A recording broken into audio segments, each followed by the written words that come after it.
Hey, everybody. Welcome to another episode of the My High Game Guys board gaming podcast. I'm your host, Adrian. I'm Zach. And I'm Jeff. And we are here with another Wednesday review.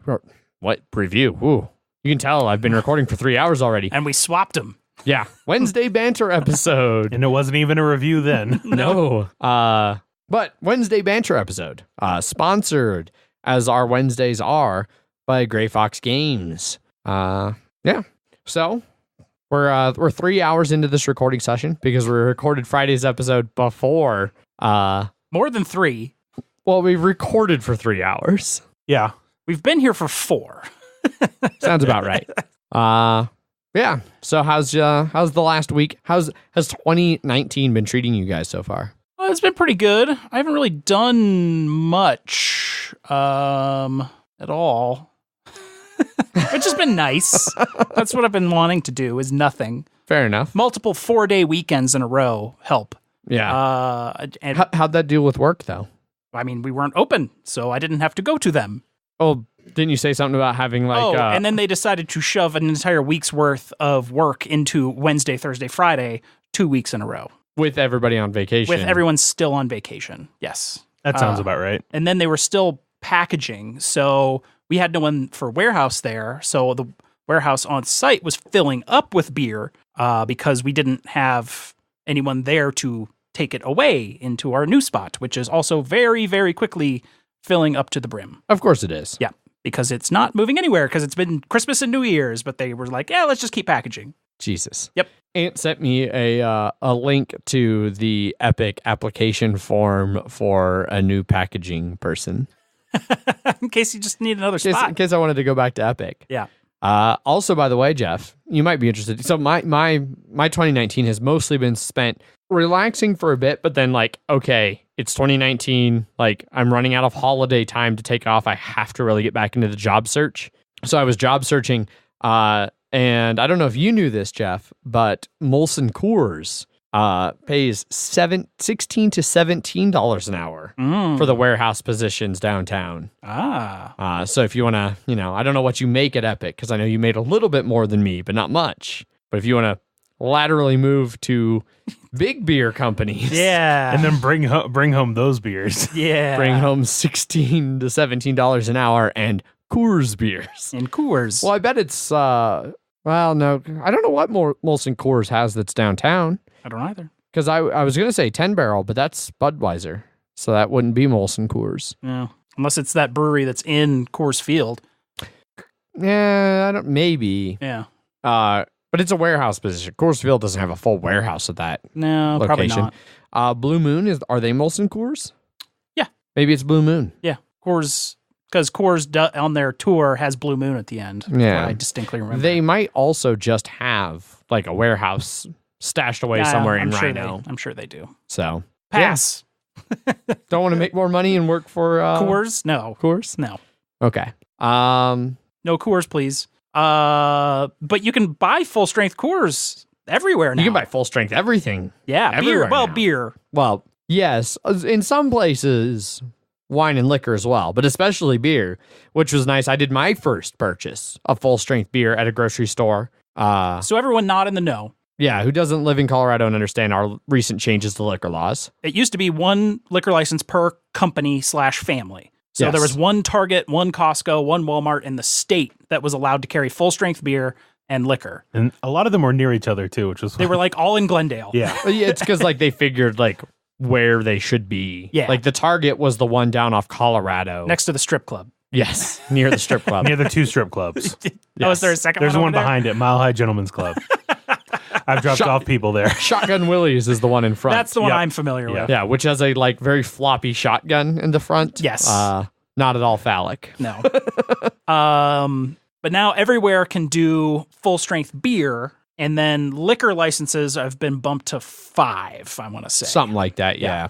And then I don't know, like, because there was a transition period where, like, if you bought all of the liquor licenses within a certain radius of your place, you could then get a full strength license. It's now between now and like 2020 or 2034 that rolls out. Yeah. So, Extremely slowly. right. So like Walmart can start buying all of the liquor licenses around Walmart. Yeah, it's within a certain amount to be able to have full strength wine and liquor as well as beer. Yeah, and that lets them go above their locations, 5. Yeah.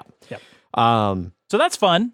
It was interesting. So I did this. I went grocery shopping like normal, and they had their new the grocery stores have been advertising the fuck out of this. Yes, they have. And gas stations And gas too. stations, yeah. Like, Well, and it was funny, like on the 30th and 31st, like you would just see all of them, like their beer stock would be empty.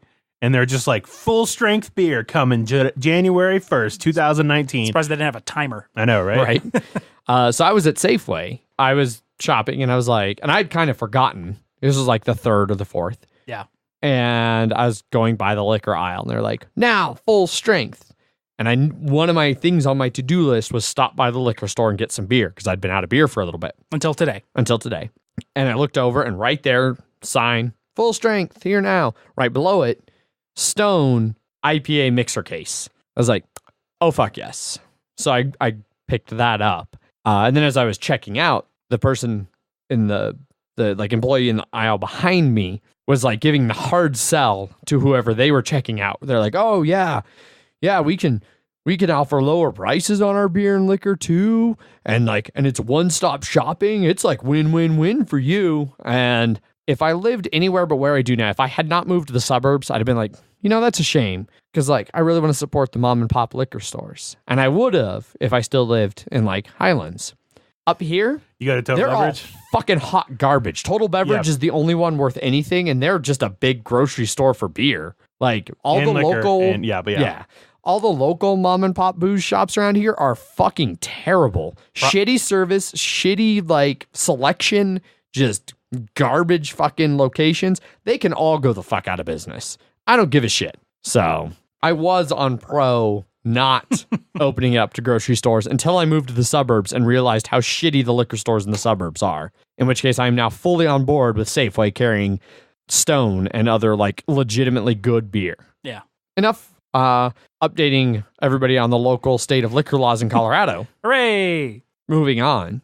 How's the local football? Done? Yeah, Broncos have been, realistically, the Broncos have been done since October. But officially done. Officially done as And- of 4 weeks ago. And the head coach was Fired. Fired. The Finally? day after, the Monday following our last loss. Officially, it is now the first time since 78 something 72? Yeah. late sometime in the 70s that we had back-to-back losing seasons. Just under 50 years since we had back-to-back losing seasons. Just over 50 years since we had back-to-back double-digit loss seasons. Ooh. Yeah. Vance Joseph will go down now as officially a worse head coach statistically than Josh McDaniels, who was previously the most hated, completely ruined everything in Denver coach. Gotcha. Head coaching prospects, though, so far this season, not so hot. Sure. I don't know a single person who's excited about the Broncos head coaching search right now. The Broncos. Yes, that was from roughly the 70s when the Broncos were losing. 90s. Yeah, I know. That was back before they won back-to-back Super Bowls in the Yes. end of the 90s. You just don't understand football. The Bears blew it, right? The buzzer last night. Yep. Someone touched that little football and going into that field goal. Gotta love having a second-rate kicker who can't make field goals. Yep. The Chargers tried to blow a big lead against the Ravens. They got a little help from the refs on a really bad fumble call on the goal line. Didn't the ref pick it up or something? That was it was. And No, that one was the one I'm thinking of. The Chargers went to run it in on 3rd down and 2. A Ravens guy tripped his foot up at the 4-yard line.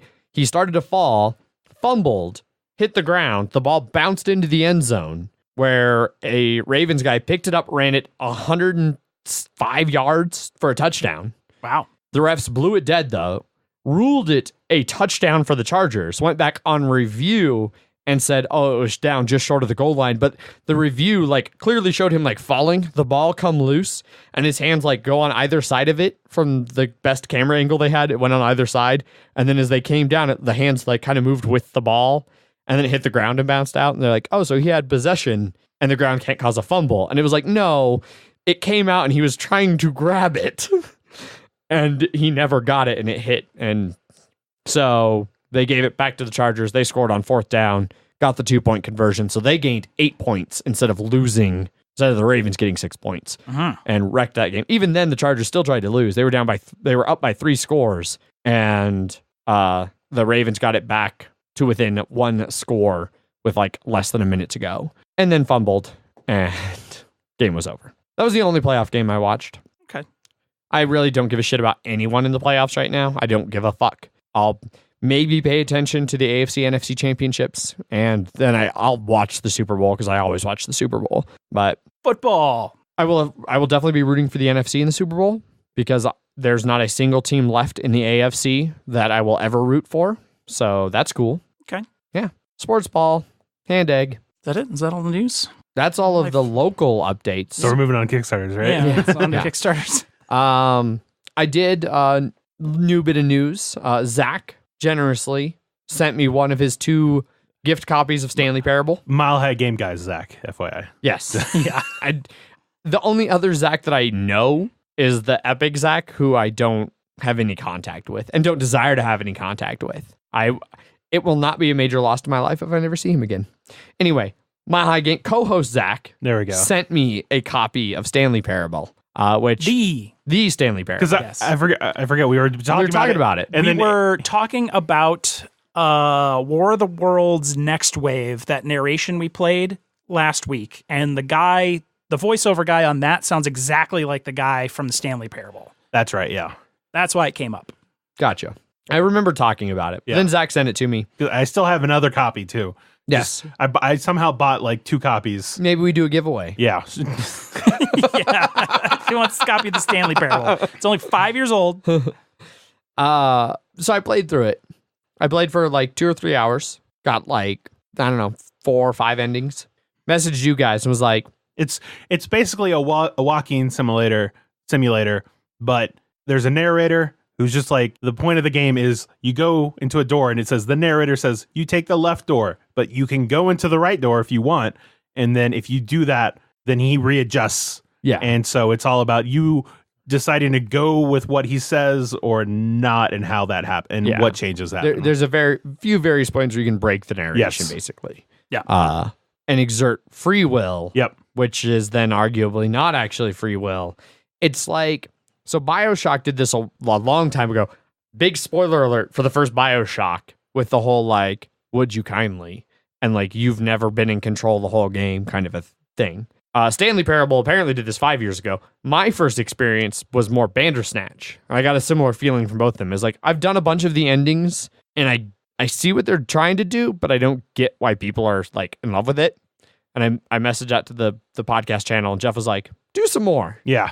I did a few more, and because he was like, do some more, and then once you've done a few more, maybe look up some of the ones you might have missed and go from there. 6 hours later at 4 a.m., Yeah. I finally called it quits. Yeah. Having discovered You felt satisfied. Yeah. Some of the ones I did find were like actually like, okay, that's really good. Yeah, no, there's a lot. Really, it's just to hear the guy talk to you. Yes. And it's a lot of fun. Obviously, if the game was just the main path, that would be lame. But Yes. it's how you divert from it. Yep. In the Yeah. ways you can. Yeah. Because it's a 5-year-old game. I assume we can Yep. mention some spoilers, or should we not? I mean, like what Well, they're 2 main paths. They're about to release it for consoles, which it had never been on. Okay. and it's gonna have And new it's going to have content new too. content. Okay. Yeah. So all I will say is that for my first run, every time I had a choice that I clearly knew was a choice, Yeah. I did the opposite of the narrator. Okay, so you broke with the narrator on the first one, and then And then the second one, I more went with him. you're seeing where he was going. Gotcha. Yes. Yes. In both cases, I was like, whatever. And then as I explored some of the more like random shit in Yep. it, They get different. yeah. Some of them were really good. Yeah. I did really like some of the ones they did. Yeah. So that's the video game corner for me. I don't know if you guys have done any awesome video gaming, but Stanley Parable was new. Finished off Just Cause 3. Nice. I liberated all of the areas. I did all the DLCs, did all the missions. Now it's just getting all those little like parts and stuff, but I'm like, what's the point? Yeah, exactly. All the that DLC for that was really cool though. Yeah. They added like the land, air, and sea one. Yeah. They added like a jetpack, a mech, and like a insane boat. Yep. That just annihilated everything. So that was fun. Made everything a lot easier when you do all the DLC first. Neither of you do the Cractorio, right? I was the original Cracked Torio. But you haven't since, like, I think Wes has joined. Not local MHDD West. Slack West that we met at Geekway. Yeah. Has joined Ant and Paul in Cractorio. Yeah. I played it for like 40 hours right when it came out. Maybe it was 20-something hours right when it came out. I don't remember. But then when Ant found out about it, he played it for like 600 hours after many, many updates that I had not experienced. And then I went into it and I was like, holy shit, this game is totally different. But yes, Cractorio is in full force. As soon as I watched like a little video on it and I was like, no. Yeah, it's not the ultimate crafting game. Yeah, and if anybody knows my gaming taste, I hate crafting. Yeah, that's literally all you do. Yep. Is craft. It's very in depth. It's an ocean of crafting. Crafting like tower defense sort of thing. Yeah, but it's more you're crafting so you can craft things to defend. Yes, with. exactly, Yeah. and that's 100% not my style. You need to run ammo across a belt so it can feed all of the, or just use lasers. Do you also have to eat in there? Because that would be the trifecta of things I'm not interested in. There is no survival mechanics. Okay. You just take damage from aliens, and they wreck your shit. Yeah. Should we get on to some? Indeed, we shall. What we've been playing, board game edition. Board games. Board games. Ostensibly a board game podcast. We talk about board games occasionally. Jeff, what have you been playing? Because I was at game night this week at the D-Bolt. Played Dice Forge 4-player. Katie's. Didn't you play it? I remember. Well, after you talk about that one, I know you said you and Katie played a 2-player one. We played 2-player wrong, but you played it with the right rules, right? No. Later? No, you haven't done that yet. Okay. No. All right. No. Learned that 2-player you just roll twice each turn, which is in a weird rules area. Makes the game way better at 2-player. But we played 4-player. Katie's sister and brother-in-law were in town from San Francisco, and they're into board games and stuff, so we played that one. A lot of fun. The highest scores I think I'd recorded, like 128 or something like that, the winning score myself. But everything else was really close, like within 10 points, I think. Nice. Everyone had different strategies. We all used just base core that cards. base core. that hardcore set. So there wasn't really a ton of interactivity in there. There's like the one Minotaur where you make everyone roll and they take negative of whatever they roll. Oh, yeah. Then I watched you guys play Tokyo Highway. Yes, we did. Yeah, multiple games of it. That looked really cool. It is. So it's a. So I'm going to preface this before we get into it, because you and I, you played like a game. I played 2 games, and then you played 2 games. So I joined you for your second game, and then you bowed out, and then I played another game. So we each played 2 games. They were all played wrong. Yes, and we learned hardcore wrong. Hardcore wrong. But in a rule that was I told someone that, like, we played wrong, and they're like, how could you do it? And I'm like, well, I took it instead of this, I said I read it like it meant. I read it like this instead of this, and he's like, "Oh, that's actually like the one way I could understand misinterpreting the rules." Yes. So it's a dexterity sort of game where you just you're placing popsicle sticks on little cylinders to build highways for your cars. Everybody has their own highway, and there are buildings in the center. And when you extend your highway, you have to go up one or down one.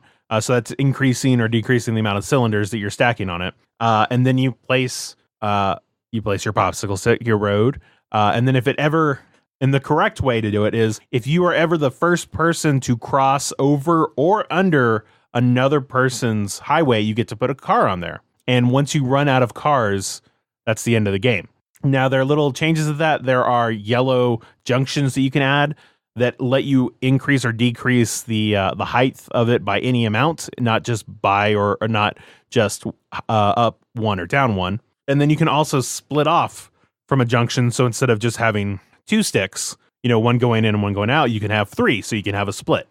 And why you'd want to do that is because if you also bring your one of your highways down to the ground towards 0 cylinders, then that's the exit ramp, and you get to put a car on that. Okay. And there are 7 cars. Well, depending on how many people you're playing with. But for 4 players, it was 7 cars.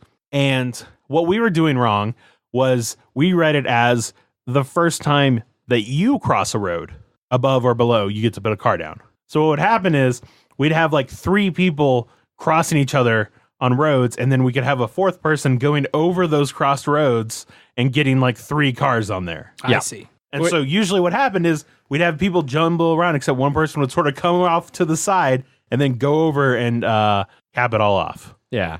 Like I was telling Megan, when I first saw that Slack conversation go down, like we were randomly cleaning in different parts of the house. I was like, hey, Megan, it's going to be a big surprise to you.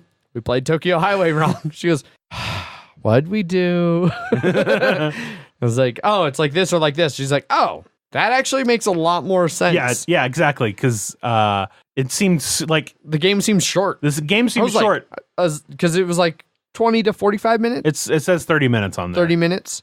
So it's like we were getting games done in like 15 to 20. 15 to 20, yeah. And it was like, Christ. And the only reason it took so long is because somebody was trying to narrowly skinny a road, like under 2, over 2 to get 4. Yeah. And because that's the main thing is that you can't touch anybody else's highway with your own highway. And if you end up knocking over your own stuff when you're building, that's fine. You just have to build it back up. But if you knock over somebody else's, then you have to give them your like cylinders for the for the height. You start with like 20 if you're playing 4 players, and if you ever run out of those, you're out, like you're done playing. And so if you knock over, say I knock over a bridge and one of those cylinders for you, I have to give you 2 cylinders, and so that makes it harder for me to actually finish the game. Okay. And how we were doing it before is, like I said, we were having a whole bunch of jumbles of stuff, and so more often than not, if somebody was building something over a lot of people, they either did it right or they fucked up and it ended up knocking everything down. And then so a lot of times we just be like, all right, well, we're just going to call it because we don't want to have to build that back up. Are you supposed to build like the whole thing back up when that happens? Yes. Yeah. Yeah. I really like it. I mean, it fits right. It's not balancing dexterity, but it's the kind of dexterity that I like. Like one thing you don't realize is that so everything is like painted wood. And so it doesn't have much friction on it, especially the cars. Because they're just like 2 little tired. Yeah. So they're barely resting on there, and they have like very little, no friction. So like even when it was up 2 levels, like you'd set a car on there and it would just slide down. Yeah, like I was starting to figure out like, okay, this one stick is like my friction stick. Like this is the stick I need to use if I want to go up 2. And then it'd get to be a real problem. Like if somebody knocked one off, like you'd go up 2 and you'd barely get your like 3 cars on, and then somebody'd knock them off later and then spend 5 minutes trying to get 3 cars. Like they'd put one at the top and it'd slide all the way to the bottom and drop off. And it's like, then you got to like carefully use the tweezers to dig in underneath to pull it back out. I don't know. Like some of that felt a little tedious. Like maybe if you knock things off, like you pay the punishment, but then don't worry about replacing them. So like you're hurting yourself by having to pay the penalty, but also you're making it easy on everybody else because they don't have to worry about that shit now. The only thing I could think, like, I do think you should always rebuild the road. Yeah. But replacing the cars got really tedious sometimes. No, it's understandable. But the cars are there, like what would you do? Just put it off to the side? Yeah. Okay. Yeah.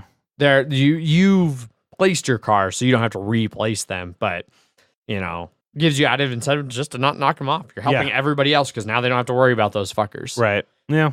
I'm really looking forward to playing it again with the right rules because I think it'll go a little bit longer and make for more interesting highways. Yes, it would. After I told Wes that because he played with us twice, he was like, "Man, this seems like it'll drag the game out," and it was like, "Well, technically, we were cutting it short, so now it should be the regular length." Yeah. But I mean, I can see what he's because none of us felt like it was like anything seemed wrong. No, exactly. Like it seemed about right. Like I never felt like Oh, I did feel there was a little bit of a like it really actually sucked to be first, which some games it just sucks to be first. I don't know. For me, I every time I won, well, because I won both the games I played. You were first player. I was first player. Yeah, that's true. And Wes was gonna win if I didn't, but that's because I went first. So see, I guess I got lucky in the 2 that I played. I was after me. Well, even that second one I played with you. Like I was like third in line for winning, but I felt like I got being third and having a couple, like you built one way, which encouraged Wes to build a different way, Yeah. which made it easy for me to cross Wes Mm-hmm. and then like start piling over people. I don't know. I was starting to feel like it was good to be. I did win the second game I played. And we might have played 3. I can't remember how many we played. I don't know. I liked it though. I want to play it some more. Yeah, same here. I'm glad I got it, and it looks very pretty. After Yeah. you're done, it's like, ooh, you want to take a picture of that. Yeah. For myself, Well, I did want to mention one thing go for first it, is sorry. that we did play Container. yes, we got another play of Container in 4-player. Yes. With the International Bank that we didn't do in our first play. Then in your first play, yeah. Yeah. What'd you think of Container? Honestly, I'm conflicted, and I sort of don't want to give my opinion as much, just because, like, not like until I want to play it 5 players Okay. to see, because I felt like there was something that I wasn't. It's sort of like that I was just sort of not getting, Yeah. and not in a gameplay perspective of like I'm not understanding it, but just like people kept talking about how blank this is or whatever, and I was just like, I'm not feeling it. Maybe I'll feel it more with 5 players or something like that. So a couple thoughts Uh-huh. on that. So last week during my like week of heavy games, Yeah. I played Container and then I went and played 18XX Mhm. with Tony and them. And when we got there and we were doing the pre-chat stuff before we dove in, everybody's like, hey, what have you guys been up to? Blah, blah, blah. And I was like, not a whole lot. Actually getting to play some heavy games. Played TKR. Oh, how was that? It was awesome. I got to play Container. And the first thing when I said, I got to play Container, like 3 people simultaneously went, you played it 5 players, right? So like they were very much, that whole group was pretty much in agreement that it's a 5-player game. Yeah, and I think that's one of the reasons why I want to withhold Yeah. judgment on it, especially because I like multiple people after we were done. You guys were like, "What'd you think?" And I was like, "It was okay." And like you and Paul were like surprised Yeah. that I didn't like it more. So The other thing, so we played a 4-player game. You were the only new player, so all 3 of us had played together. mhm. So we had, I feel like, a little bit of a like we see another layer. And I don't know if Leander actually listens to Mile High Game Guys. And if you do, Leander, I don't mean this in a bad way. Leander did some weird shit in that game. He did do some interesting choices for moves. Like he did some weird shit in that game. And there were definitely multiple times where I was like, normally I'm good about like seeing at least vaguely what somebody else's long-term goal might be. Mhm. Like, okay, that seems like a weird thing, but if you're going for this, it makes sense. A couple of Leander's moves in that game were like, man, I can't see how that is in any way, shape, or form a good decision. He did better than I thought he was going to towards the end, so apparently it worked relatively well. But I think that threw a little bit of a weird I mean, yeah, rogue element into the game. Maybe, yeah. But it's like I know Paul got second, and he only got like I got 79, and I think he got like 80. He got 89. 89, okay. Which 81 was the winner from our Yeah. first game, which was the other thing. When I mentioned that to the guys that I was playing 18XX with, they were like, oh shit, that was a very austere game. It's like, that's apparently a very low score.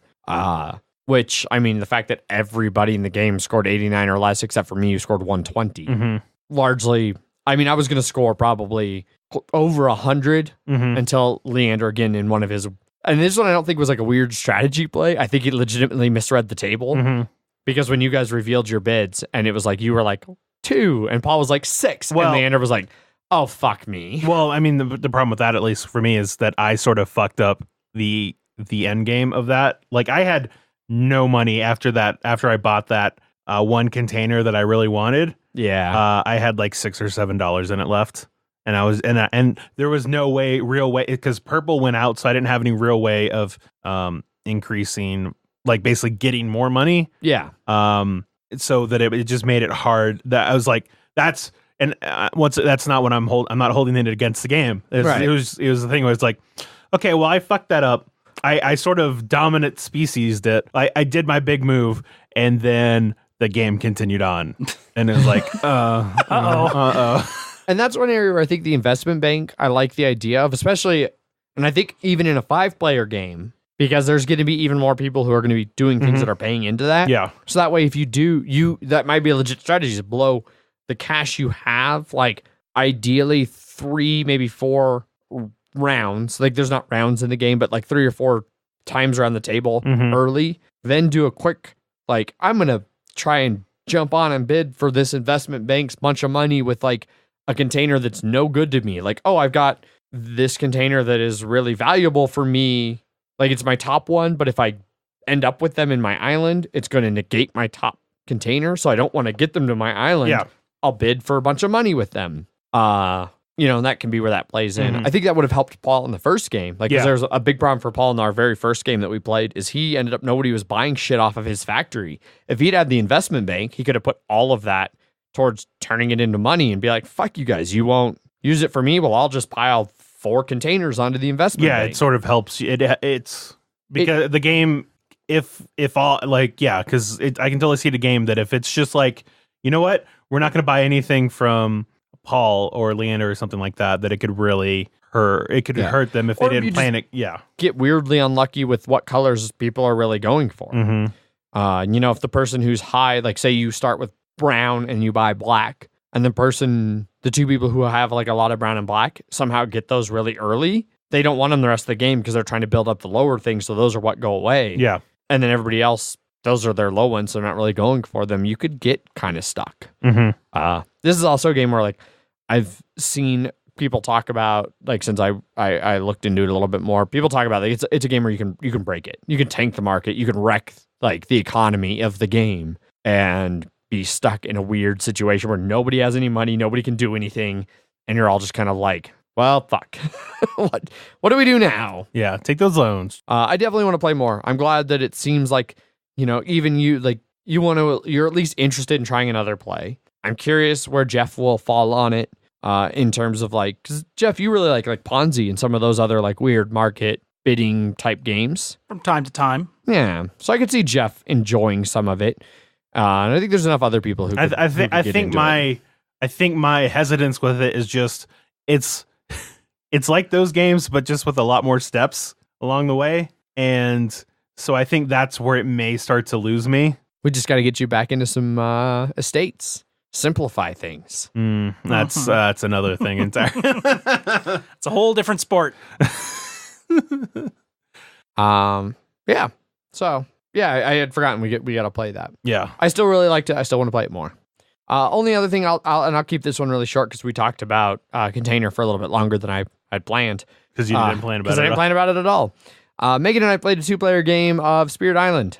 Slack channel started talking about Spirit Island in the wake of our look back, where Zach knocked it on one of his special categories. I don't remember which one it won. That was my. I wanted to do it as most disappointing, but I shot that down because we reviewed it in 2018. But you're like, nah, it's a 2017 game. Yes. Okay. And so I don't know why that didn't make my most disappointing last year. Fair enough. No, you know what it was? No, it was that number 9 and Jump Drive. Those are the ones. Those were my most disappointing from that previous one. Those were both real bad. I think what it is I didn't play Spirit Island in time. Yeah, so you didn't think about it on the list. Yeah. So retroactively, it would now be my most disappointing of 2017. Anyway, people in the Slack were like, what the shit? That doesn't make sense. And there's a whole bunch of conversations going on about it while I was running errands, when I was buying that, non-3-2 beer at the grocery store. There was at least one person who was it Chad? It's Chad. Chad does not like. Yeah, Spirit Chad Island. was like he felt good when both Jeff and I were like, nah, on Spirit Island. Yeah, he's like, oh, I didn't realize you guys didn't like it. That makes me feel much better. Yeah, geez, listen to the review, Chad. Come on. But everybody was talking about it in Slack, and so I was like, well, shit. When I get home, I'm gonna have to see if Megan wants to play. So when I got home, I was like, hey, Megan, you wanna play some Spirit Island? Maybe a little killing colonial powers? She's like, yeah, I'll do that. Felt like you were trying to make that sound sexy. No, I was not trying to make Spirit Island sound sexy. At least it wasn't French or Eastern European. Oh God, yeah. My accents on Friday, real bad. Irish/Scottish. Couldn't nail it. Couldn't nail it. The longer I do the podcast, the more I ruin any chance I ever have at a voice acting career. It's just the way it's gonna go. Yep. Yeah, it wasn't, I wasn't trying to be sexy. I did try to be like, when I actually did it, I tried to be kind of cute, like, hey, Megan, when you're done playing your game, I don't know if you were maybe interested, but I would like to. And she's like, what the fuck? Just get to the point. Good. Thank you. Thank you, Megan. Yes. Which I fully expected when I did it. But I was like, I would like to play Spirit Island. She's like, okay, yeah, I like Spirit Island. Let's play it. So we played. Had to reference the rules a couple times because it's been like over almost a year since we played it. Whenever we did that review, You still played it a decent amount after that, I thought. I don't know. It felt like it'd been a long time. I'm sure it's since been at Megan and I least like played. 6 months or It so. had been a while. So we were trying to remember a couple of the things. We didn't end up playing with any of the advanced stuff like the colonial powers or those. We did, to make it tougher on ourselves, we went with both the two most complex powers, the ocean's hungry grasp and the fear that flickers in the night or something. I can't remember the names. And we did it on the thematic map, which is really tricky because that has more spaces. And so I really had to work hard because I can't ever actually do damage. I was the shadows, flickers, flame, and had to push everybody to the coasts where she could, on her like weird ebb and flow that the ocean's grasp has, where they have to like come inland and then they have to spend a turn pulling back and then they can kind of work in and then pull back. And so I had to like time pushing people over and letting her grab them. It worked okay. We did blight pretty early, so we were having to deal with the blight effect. And for a while did not think we'd actually succeed. But in the way that Spirit Island's balance kind of goes, right as we were hitting max peak fucked is right when we started to really hit max peak power. And we're able to kind of like fight our way back and ended up winning a fear victory. So I still really like Spirit Island. Megan and I both like recommitted, like, holy shit, we want to play more. Really wish I could have afforded to get all in on the Kickstarter, and also wish that it wasn't like July 2020 for a delivery on that Kickstarter, but whatever. Spirit Island, real good. Glad to see you guys still enjoy it. Indeed. I played Terraforming Mars for the first time in a long time. First mention. Yeah. Did you play with, what did you play with? Core game, no corporate era, with Prelude. Interesting. Drafting? Drafting, yes. You took out all the corporate era shit? Yes. Wow. Because it was brand new players. 3 brand new players and me. So I didn't want to overcomplicate and have people get confused by like point scoring things. Yeah, it was just basically like the core game's going to be enough for everyone to have to try and learn this. And we didn't want it to take forever because people needed to go to bed, to go to airports, etc. Played with Katie, her sister, and brother-in-law again. Did the Prelude stuff. That was easy enough to grasp. A lot of little minutia rules that you're always trying to remember to tell people. Like, remember, at the end of the game, that is 2 hours from now, you get points for plants and plants that are adjacent to your cities. And now, all right, now remember that for 2 hours. Stuff like that I kept trying to bring up throughout the game. Right. Stuff like, oh, the tags on the event cards actually get flipped face down. Those don't actually count for tags for stuff. Because one had like an earth tag and he was trying to use it for some other thing that needed an earth tag. And I was like, actually, you can't because it's not actually a tag. I did put in like the Prelude cards as well. Yeah. There's the Prelude like boost cards, but then there's also like the couple extra fairly early game cards that they threw in there, which is nice. Oxygen went up, skyrocketed. First thing, that thing hit 14% before temperature was even a quarter of the way up, and only like 3 ocean tiles had been put down, and we were at max oxygen. So there was a lot more predators, small mammals, a lot of animals, basically. Herbivores, like all that stuff came out, which was super useful to make the game interesting. 3 of us went hard plants. That's probably why it boosted up real quick. Well, it wasn't that. It was Katie's sister got a combo of like add 2 microbes to another card, and then that card was use 2 microbes to raise oxygen up 1. Yeah. So every turn, it was just going up at least 1. At one point, Katie had like 12 plant production towards the end. I had funded Landlord thinking I had locked that down, And then I was like, oh, yeah, there's a plant production at the end. And she put out 2 more plant things and hit it by 1 because I was going to win it by 1. And she stole it from you. Yeah. And then her sister put out another plant tile. So I tied. So we friendly tied for second place and getting 2. The traditional, like, no one has any idea what the score is actually going to be until you do final scoring came to fruition, as is tradition. Yep. Like, red was, like, all the way at that first corner and was at the very end of the game only 1 point behind the winner, which was me. Nice. It was like 63, 62, 62, and like 57. And the 57 was the person that was actually in first place pretty much the whole game, terraform rating wise. Oceans were real late. Like the last turn, we put out like 5 oceans. Like a bunch of people just had ocean cards in their hand and were just like dump, dump, dump. And it was just like, all right. And then someone threw a Demos down and finished off the temperature. I was hoping I'd get one more turn, but that did not happen. But I still got it. Got it by 1. There you go. So there you go, Jeff. Just don't play with us, and then you get to win Terraforming Mars. Then I have close games. Yes, then you have close games. Yeah. Play with all new players. Yep. They all had the starter corporations as well. Yeah, that's one thing I like is that the beginner corps, like you actually don't have, even if you don't have your special power like the other ones do, you're really not that far behind. Well, and I think Prelude helps even more with that. Because I think the Prelude, in some way, choosing 2 of 4 Prelude cards is more powerful than getting a starting court power for determining how you are going to go about the game. And if you get to keep all 10 of your cards, then that's a real leg up on that. Even if half of them are garbage, which they usually are. Yeah. Those are 5 cards you can conceivably spend an action to just get 5 money to help pay for the better cards in your hand. Which they did throughout the game. Good.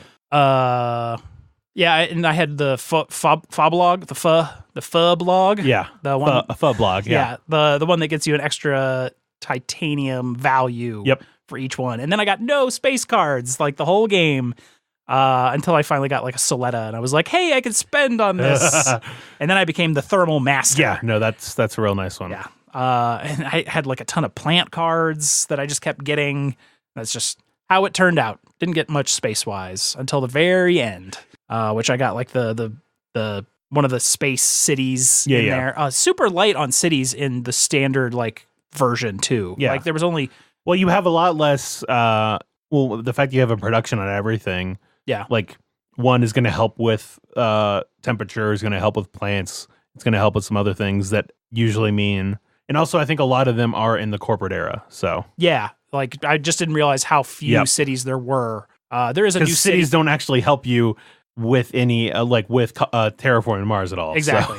So. There is a new city they added in with Prologue. It was like the lava tube city or whatever. Okay. But I think we ended the game with 6 cities on the board. I wanted one more turn so I could get the capital city out because someone had put out like 2 plants in that one nice little area where you can get 3 ocean tiles around the capital city. Yep. And I was going to be like 3 ocean tiles and 2 plant tiles. That's a 5 point. Yeah, that one's nice. Instead, I blew 34 money on funding the last 2 awards that I knew I would win. Was one of those the ones that Landlord, or did you? Yes, one of them was indeed Landlord. So, but that turned into 7 points instead of like the 5 points that the capital city would have been. I don't know if that was a wise investment. Well, he didn't know at the time. He forgot. I was pretty sure I had that on lock, but and then Katie was like, "Let me just unlock that for you real quick and sneak on in." Yeah, but I did get 2 of the milestones and both of the and then the other awards, so I got 15 points just straight off that.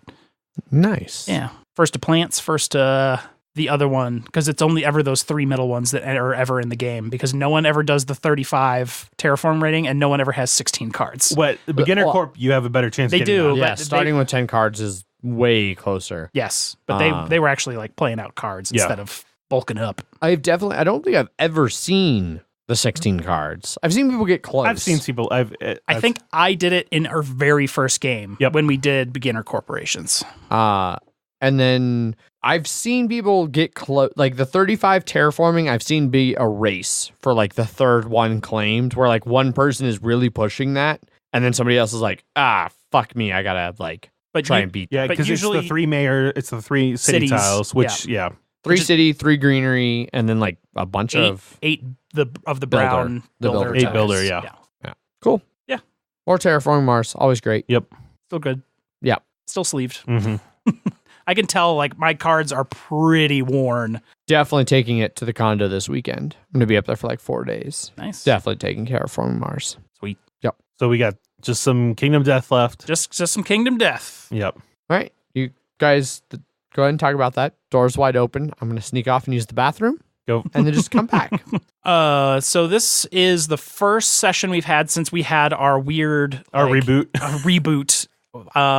So we brought our 4 characters over, and then we just sort of started anew. And So this was, we were on Lantern Year 2 because we did the first one where we just beat a lion, and then we did a level 1 lion, and then we got introduced for the Screaming Antelope. Yep. And so we went to go fight that to get to finish up my Screaming Antelope armor set. Yep. Which we did not get enough pelts or anything to be able to do because Paul wanted to innovate, and he was like, if we don't innovate, then fuck everything. Well, it's because we had the butcher next, and then no, we did have the opportunity to because we did the it was, we had to innovate, and then we had 1 more year. It's like, well, we had to use the pelt to innovate. yes. And then we wanted to go so we did a level 1 and killed it real fast. And then we were like, let's do a level 2. Yep. And then this is where we threw in all of the, we threw in 2 expansions because Paul bought all of the expansions over Christmas. We threw in Gorm and the Slender Man. Which replaces the hand. Yeah, the King's Hand. Yeah, King's Hand. The Slender Man does. Yes. Gorm is just a new quarry to fight that's sort of a replacement or an alternative to the lion. And or antelope. And both. Yeah. It just gives you another. And Phoenix, technically. I mean, yeah. But the Phoenix is so hard that it's not. That's not like a quarry. That may as well be a fucking nemesis. Yeah, except you don't have to fight it. Nope, sure don't. So we got the Gorm event in there, which is really useful for early stuff because on the Gorm first event that it comes out, if you roll over a 7 or maybe even over a 6, you get the Hovel innovation for free, which we had innovated on our first year. Yeah. So we basically already wasted an innovation. But it helps against the Gorm climate, which is that happens every single year after. Until you do you fight a special thing that gets rid of it. You fight a level 2 or fancy Gorm or something like that. Yeah. So that just happens every year now. Yep.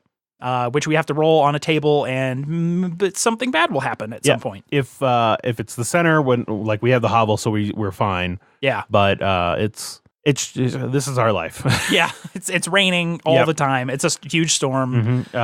We destroyed the butcher. Yeah, well, we fought a level 2 antelope. That's right. That would happen first. Yeah. Yep.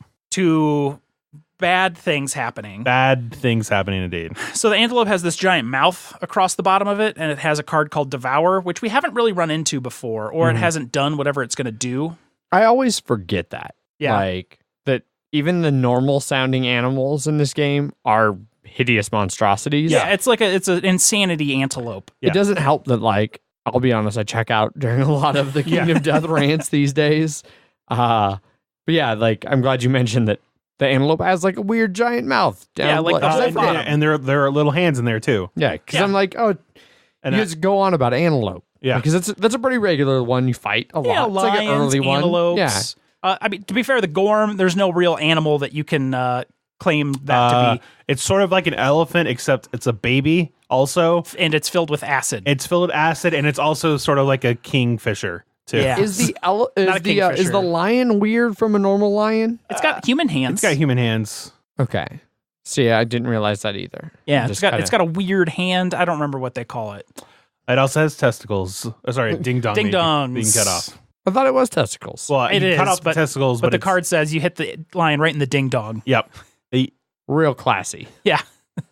But that's this game. Yes. I mean, the Screaming Antelope, one of its things is consume the restless tiny hands that it Yes. you hit it. If you fail on hitting it, it flips you off. Basically, it starts doing rude gestures at you, the little hands in around the mouth. And then I'm sort of startled, and I can't until I have to take an action to compose myself before I can actually fight again. I was Lord have mercy. So the Screaming Antelope did its consume/devour On Paul. On Paul, our archer, who was one of our like super babies that we got off of our like first intimacy birth thing that got a bunch of extra strength and accuracy. And he's like, I'm taking it. And I'm also taking this butcher's cleaver because fucking I'm never going to use it, but I'm going to keep it on myself. So if I die, it goes away forever. And guess what happened when he got consumed and devoured? It went away forever? Especially because he rolled a 1 on the consume and devour table. Which is like normally if you roll decent, you have a chance of like fighting it from the inside and like actually wounding it while you're trying to get out. Because you're insides. But it just ate him. Yep. It just swallowed him up. And then you had a lifetime reroll, which we did with our new like survival of the fittest for how we raise our children. And then he reroll 1 on that D10. Yep. And goodbye, Butcher's Cleaver. Mm-hmm. That I don't think he swung once. Nope. Out of like taking it out every time. Yep. And the next thing we were going to fight is the Butcher. So who has a chance of dropping another one, and then you can have 2 of them because they pair. Yeah. Which would be awesome. But oh, God. We didn't have a chance of that. Nope. So he died, and then Wes was playing with us. Yes, Wes was playing, and he ended up dying. He died almost immediately after. And there was like 9 or 10 health left on the antelope, and it was just me and Jeff, and we're like, all right, well, we're just gonna have to prepare for another party wipe. Basically. One thing we did forget is that in the hunt event on our way there, we ran into the acid rain, which just removes monster level of all of your armor, and you take like hits beyond that to your like light or heavy. So it removed all of our armor from all of our characters before we even touched the level 2 the encounter. Yeah. I only had 1 head armor because my armor was like a 3 on the head. Yeah. I remember what happened too is like he ended up getting like, didn't get an extra damage token or something like that too, or am I thinking of something else? He got extra speed tokens. Oh, that's so he what it was rolling like 2 extra speed tokens. So anything that was like speed 1 was rolling 3 die. And he had an extra damage just because he's level 2. Yep. So we were prepared for the death. Yep. Which didn't happen. Surprisingly, we were able to kill it. Yeah. Just a little piece by piece. Yep. And luckily we got one of the last wounds it had. We ran away from it because it's always doing its charge thing, and we had to make diabolical. So it just goes in a Yep. orthogonal direction at the end of every turn. And we had to make sure that we got the right card because I used my headband because we were just running away. Yep. I used my headband that lets me look at the top 2 AI cards, and I was like, all right, we have to do this one where it can see us no matter what, and then runs towards us because if it grazes, it's gonna heal, and that's gonna suck. Yep. So it basically just ran towards us, and we were able to hop around it and just kill it. Yeah. It helps when you have a spear that can kind of get it from an angle because it has reach, and then I'm not in like way of getting run over. I didn't have that. I just had my guitars. I was just gone on its backside. You got what, 4 or 5 severe injuries? I got 2 broken hips. Yeah. A broken hip twice. Yes. But you rolled 10 on like 3 of those severe injuries. Yeah, it was good. Which was nuts. Yeah. Because any of those can just be instant death. And including I got 1 head hit, which is a 4. You need a 5+ in order to not just die. Yeah, as it hydraulic presses your brain into the ground. So that was impressive. Yep. So we were able to kill that. Yep. But we were able to bring those characters back, but then they both had to skip the next hunt. They both had skip next hunt because of various we got the I don't remember why I had to skip next hunt. It was like it was the post-traumatic stress disorder I got on the hunt from the like path of the insane or whatever it was from seeing a giant eyeball. Yeah. In the darkness. I saw a whale fly above me, and then you vomited. I vomited, but I kept a straight face, so I was just standing it still, except I just went vomited in fear. Yeah. So the next year, we basically didn't have anyone fancy to take out. Then we took out.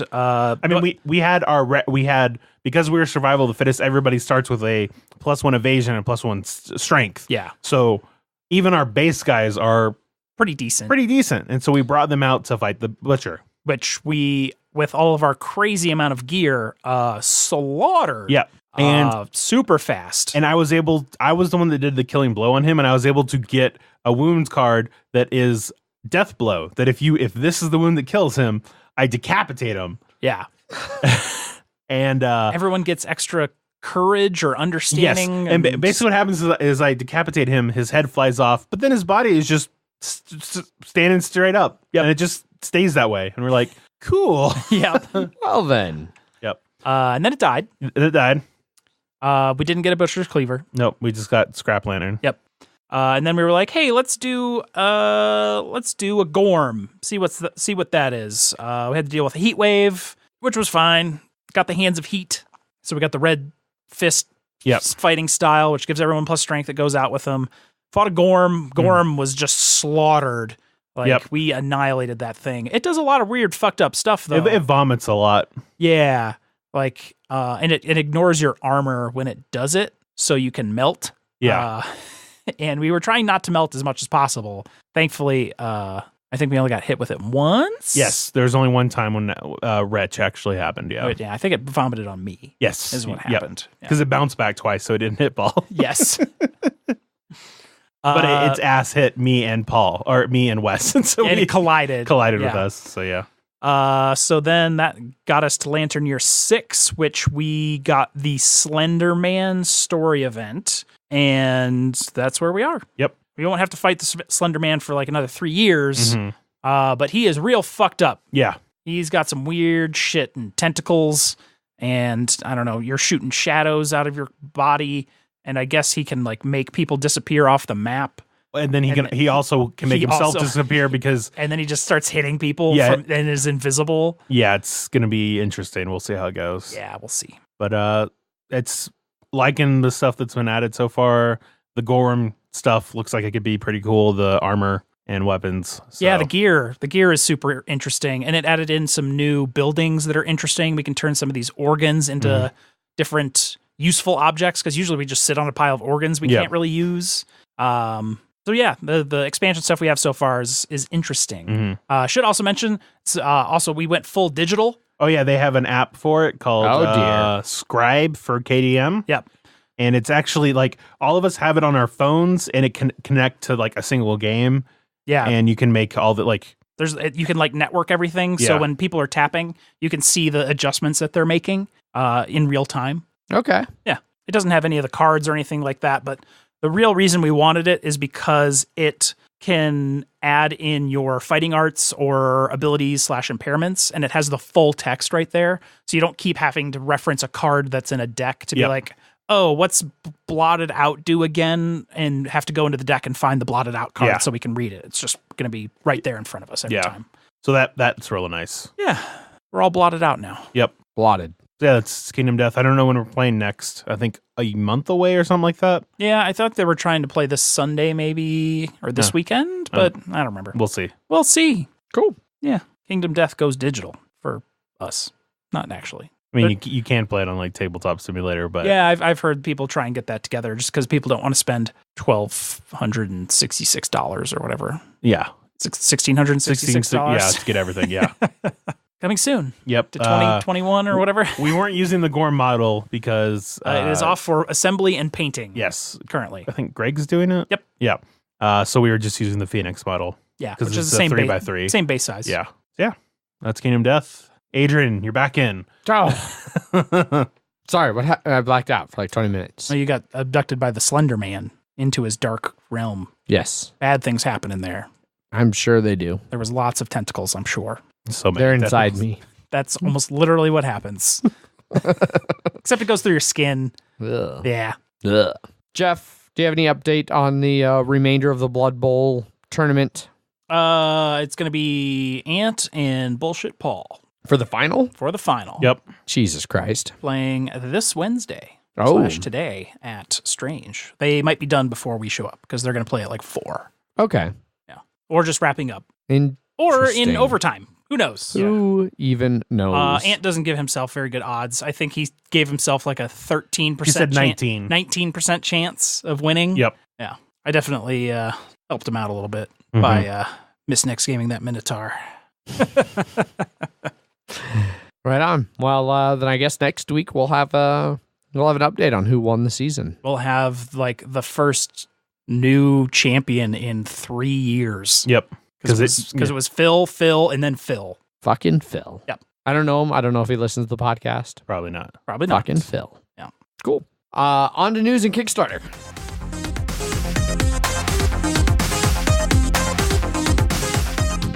Indeed. Unless I'm mistaken. You're not. I mean, this time.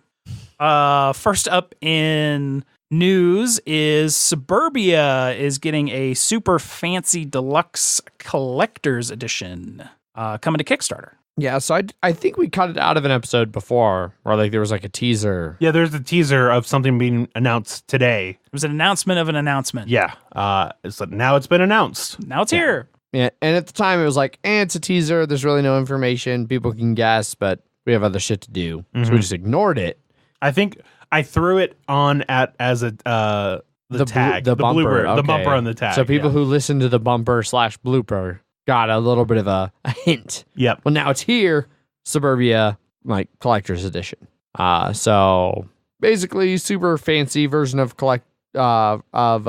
Suburbia. That's the words I was looking for. It will include the collector's edition as well as all 4 expansions that have been published to date and an all-new nightlife expansion, adding building and locations more suitable to the evening hours. 5 special buildings, 3 game trays. They're partnering with game trays on this one. 254 building tiles, 81 other tiles, a tile tower.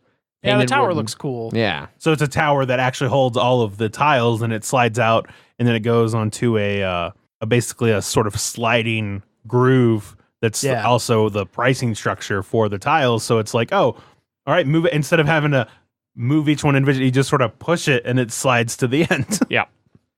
No price. They said $99.95, I believe. Okay. Yeah. It's gonna go on Kickstarter on the 14th, I believe. Fulfilling in Of October? January? Yes. Okay. And then, but it should be out in October. Yeah. And I'm really glad, like, first when I saw that price, it was like, just for a deluxe version of the base game, that is crazy. It looks cool because, like, the tiles are oversized too, but that seems like a lot. And then I saw that it was the 2 main expansions and then 2 of the smaller expansions too. And I was like, oh, that's actually not too bad of a deal. No. Right on. So I know we have the our anniversary Correct. Like soon. 2.5 weeks. Yeah. And so I'm going to take a look at this Kickstarter, and then I may be donating my Suburbia and getting this. I also own Suburbia, but I don't know where it is. Oh my God. So do you own it? It might still be back in Chicago in a box. I haven't put hands on it in a while. Yeah. Definitely say that. Anyway, more information on collector's edition of Suburbia coming in the future. Indeed. Next up in news, some rumbling over at the Game Manufacturers Association, also known as Gamma. Mike Stackpole, a long-term member, is not happy, and he's left. As of like that day that he released this, he was like, and by 5 p.m. today, it is done. I am no longer working here. No longer part of the board. Yeah. Saying on an announcement that was originally launched on his website that, quote, the Gamma board is broken. So, yeah, I don't know. Apparently a lot of stuff internally that he's not happy with, that, like, he lists specifically issues.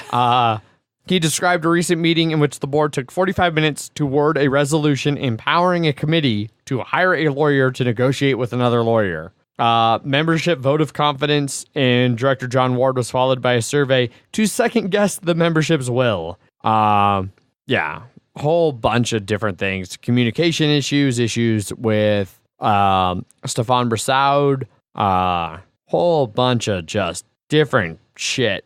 Now, one thing I'm a little curious about is where it talks about the Origins library maybe being gone. Because up at the top, definitely being gone. Yeah, it's right here. So he organized the Origins library for Origins Game Fair. Right. But it says which brought together fiction authors on the exhibit floor in programming and in a published anthology. So this makes it sound like the Origins library they're referring to here isn't the game library. Oh, okay. But like an actual physical library for people who go to Origins. Actual like written book library. Oh, gotcha. So I'm a little bit confused as to what library. Because if Origins all of a sudden just doesn't have a games library, I don't know if that'd make a big deal. Because I've never even been to the Origins game library, to be honest. I've only been to Origins once, and that wasn't a part of it at all.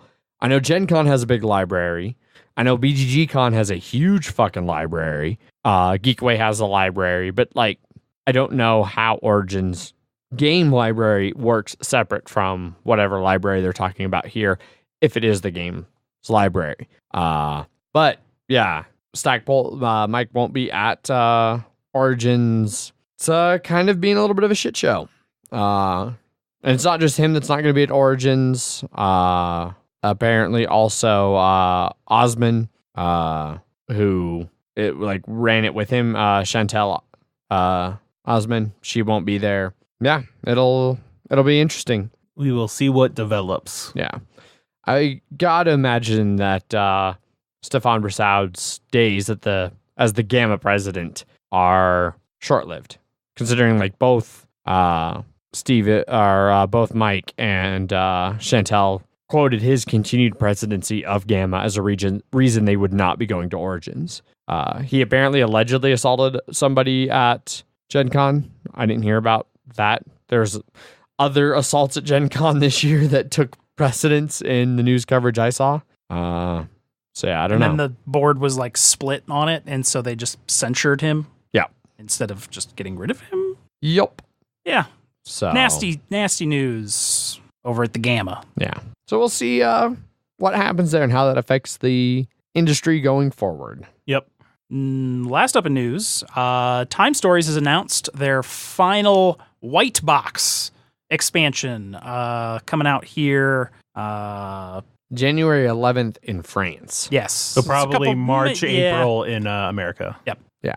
So I didn't even realize they were calling, like, I don't know if this is where this kind of like, they're like, oh, by the way, this has been the white cycle and it's now done. But I have also never heard of that before. So maybe this is their first like, oh yeah, this is maybe it's they mentioned it somewhere else, like further on than where we are right now too. So well, it sounds like this is more of like a overarching industry thing. That this is like the white like box cycle. series. Because No, the it boxes is. are all whites. No, it is. I'm just saying maybe it got referenced in other of their scenario things somehow that we just somehow missed because we haven't played it yet. Well, but I can't imagine it's anything related to story. This seems entirely No, I mean like maybe it's something inside the boxes or something like that. Yeah. But yes, I would agree that this is the first we are all hearing of the white cycle. Yeah. Because the next one after these is going to be the blue cycles. Yep. Blue box. Yeah, blue box. Apparently, I don't read French, but apparently the actual article says that it's going to end on a cliffhanger. So everybody who was like, oh, they're ending the cycle, we'll get some closure. No. But anyway, Madame is going to be the name of the conclusion of the white cycle. Then they're going to move on to the blue cycle, where all of the new modules will come in blue boxes. Comes out January 11th in France, takes place in 1673 in Versailles, but likely will be a meta scenario referencing everything that's happened before it. It's going to use the body hopping mechanic from Under the Mask. Yep. Which we haven't released it yet, but we have recorded our spoiler episode for Under the Mask, and that was something we all liked.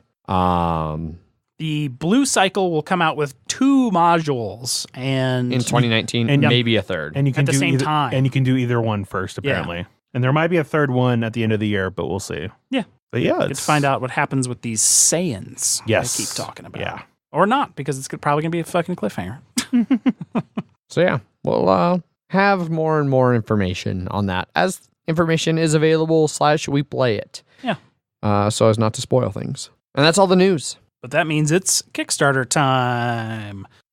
First up in Kickstarter this week is Onimaru. Well-funded $64,500 of its $798 of its $30,000 goal. 798 backers with just over 2 weeks left to go, and you can pledge this one under its most popular for $79. Yeah, so Onimaru is a 1 to 4 player game that takes 45 to 60 minutes. And in it, everybody is taking up arms as heroes in ancient Japan, working together in a fully cooperative and or solo game to fight back a series of 3 powerful demons, the Onimaru from the game's title. Each round, you're going to roll dice and allocate them to attack your enemies, use techniques, and manage defenses. Break through different swarms of hordlings to defeat all 3 Oni before the end of the final night. If you fail, the Shadow Gate will remain open forever. So yeah. Another game that uses game trays. Yes, they're ever Everywhere. more powerful, Which is popular. But I'm okay with that. Yeah, this seems to use like a It's like the Raised- Reckoners sort of thing, it looks like. it's like raised player boards, so you can actually slide cards underneath and stuff. Well, and then it's like sort of a plastic core that you can place different things in. Like your dice and things like that. Which the Reckoners had stuff like that. yeah. But this one, not $100. No. In fact, Only 60. I mean, and the deluxe one is only 80. So Only. Yeah, but you get all them sweet deluxe edition stretch goals. Mhm. Yeah. Individual player boards where you allocate your dice and that list out all of your different abilities that you can do, bunch of different characters, whole bunch of different dice, 40 attack dice, 7 critical dice, bunch of different types of tokens, cards, a Shadowgate board, Hordling cards, Oni board, whole bunch of just different components and things that are all getting various degrees of upgrading depending on whether you get the retail or the deluxe edition. New stretch goals that add like $20 for 2 new heroes. Seems a bit high to me, but whatever. Getting great reviews looking through the quotes they have from various designers and industry folks, all speaking pretty highly of it. Yeah, like here, Daryl Andrews, who has designed Sagrada, Speakeasy Blues, and City of Gears that we recently reviewed. I love how this game sidesteps the quarterbacking problem. There's enough going on with your personal hero board that instead of people saying, hey, you should do this and that, you hear them saying, I can do this. Will that help? Which I like. So it's something I love about Spirit Island. Yeah. Like, there's too much going on to quarterback Spirit Island. So, okay. Yeah. Aside from the dice rolly nature of it, that sounds pretty interesting to me. So, more information about that coming as the Kickstarter goes on. For show. Yep. Kind of dig the art style. I'm not super into like anime style art. This isn't super anime-y. Yeah, the character art's pretty So- anime. Some of it more so than other bits of it, but it's definitely very not. much reminds me of Inuyasha for some reason. I don't know what that is. Is it because it's? Good. I know. I mean, I know what that is. Obviously. Yeah. I know. Is it? I know the picture of a big sword, maybe. Yeah, I mean, no. It's some of them are not. Some of the pictures, maybe it's just like the two characters you can buy. Maybe their art is just sort of not complete yet, but some of that doesn't look great. But I like the player boards and all the different tiles and cards you can add to those. I think those look really nice. Yeah. Right on. That's Onimaru by Penguin and Panda. Next up on Kickstarter, Vital Lacerda's Railways of Portugal. Very well funded, 33,000 of its $10,000 goal, 604 backers, just over a week to pledge this one for a whole $33. Which is the only pledge, by the Indeed. way. Yes, and the only pledge because this is basically just a expansion for Railways of the World, and really it's a new map for Railways of the World. I have not played Railways of the World. I feel like I've seen people who like 18XX be like, as soon as like they liked, I saw one person say they liked Railways of the World and then they played in 18XX or even Age of Steam or something like that and they immediately traded it away. Yeah, and I think that's the common idea is that this is a really good intro to train games. The ideal train game progression being some kind of a vague intro, Age of Steam and 18XX. And Age of Steam and 18XX really kind of go in two different directions. You might really like one and not like the other, whatever. this is an Eagle Griffin game, so it's Vital Lacerda, art by Ian O'Toole. It's going to have all of the production value we've come to expect from Eagle Griffin, all of the add-ons to get everything else Eagle Griffin has ever done, everything else Vital Lacerda has ever done. So there's only one pledge, but you can get so much with this. Yes. I really like that as you scroll a little bit down here, you get to this point that mentions Portugal is the westernmost country in Europe. Like, because that was just important to get out there as part of Railways of Portugal. Some geography. Now you know. I'm very curious. Now I almost want to look at a map that actually has like the longitude lines and see, because I would have thought Iceland was further west. Is it? It's more, I think it's more. Well, that's because map projections throw shit all off. Well, it's if you actually draw it, how it would look like on a sphere versus just on a map.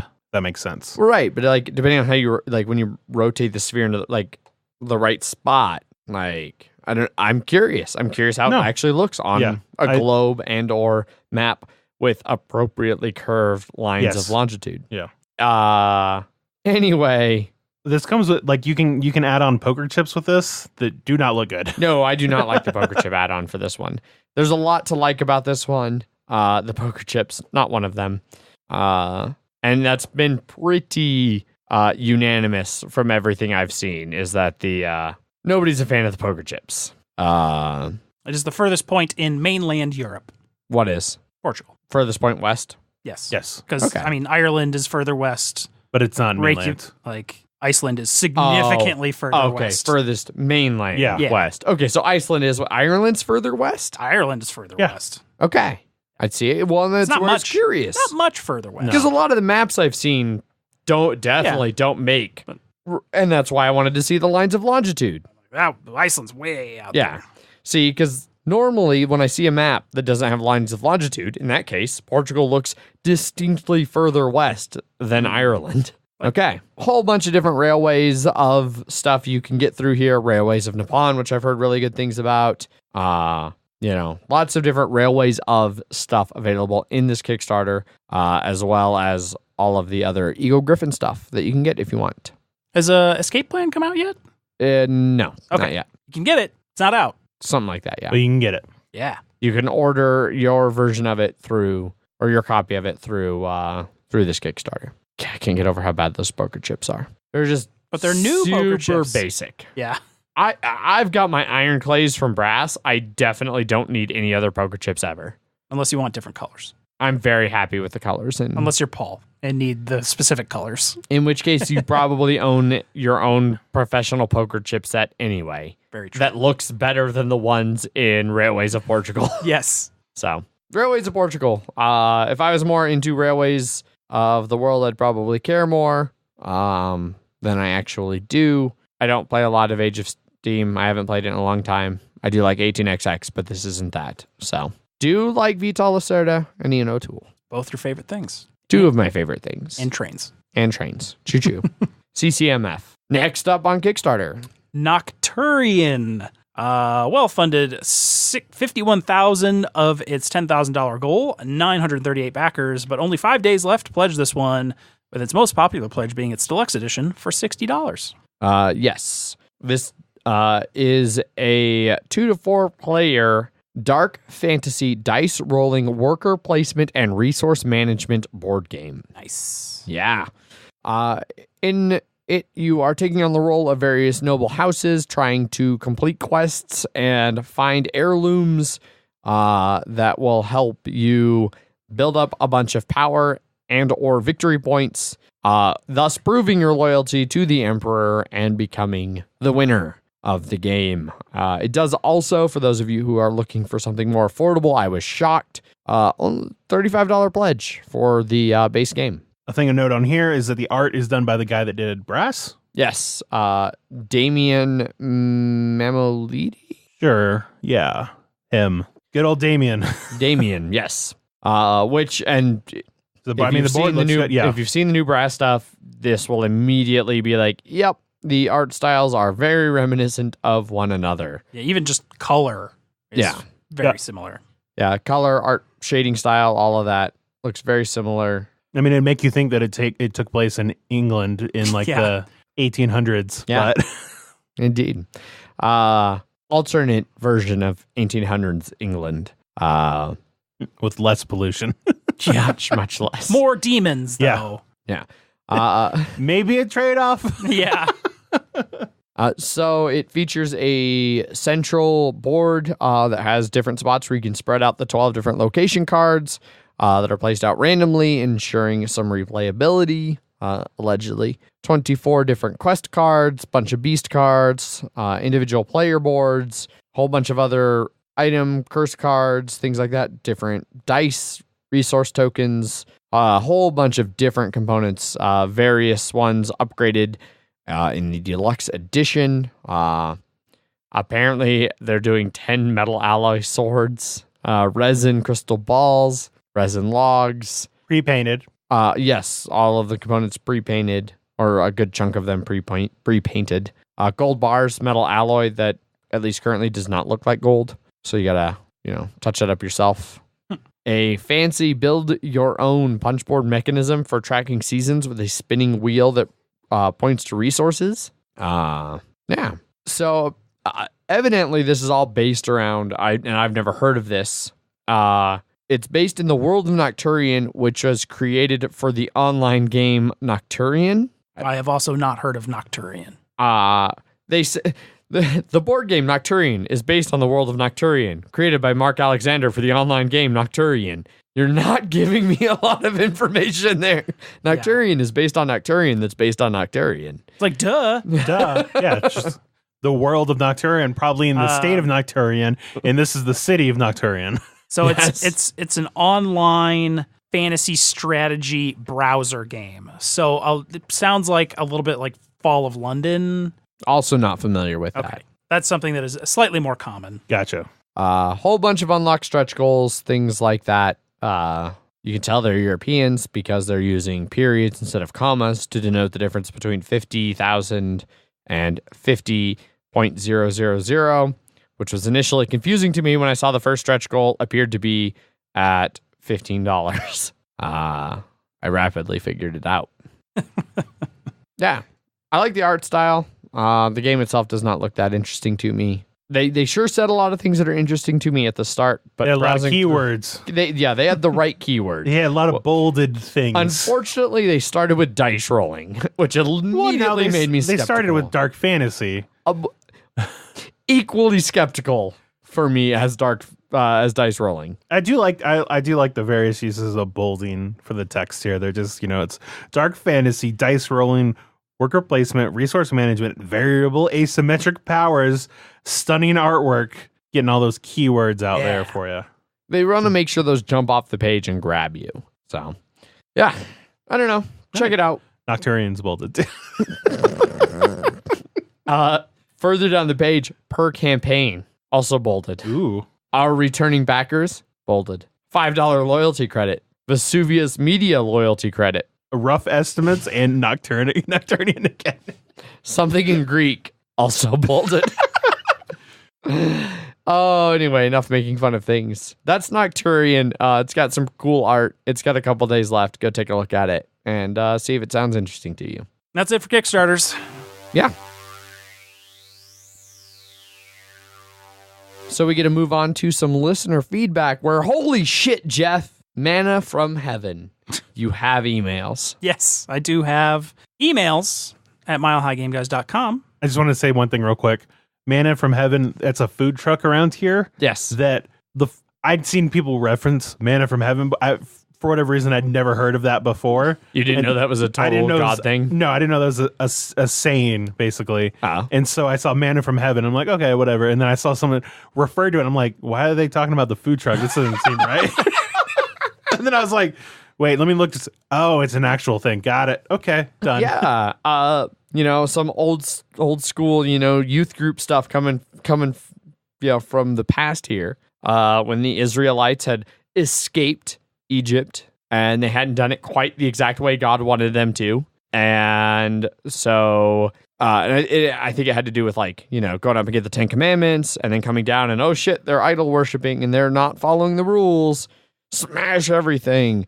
You guys get to wander in the desert for 40 years.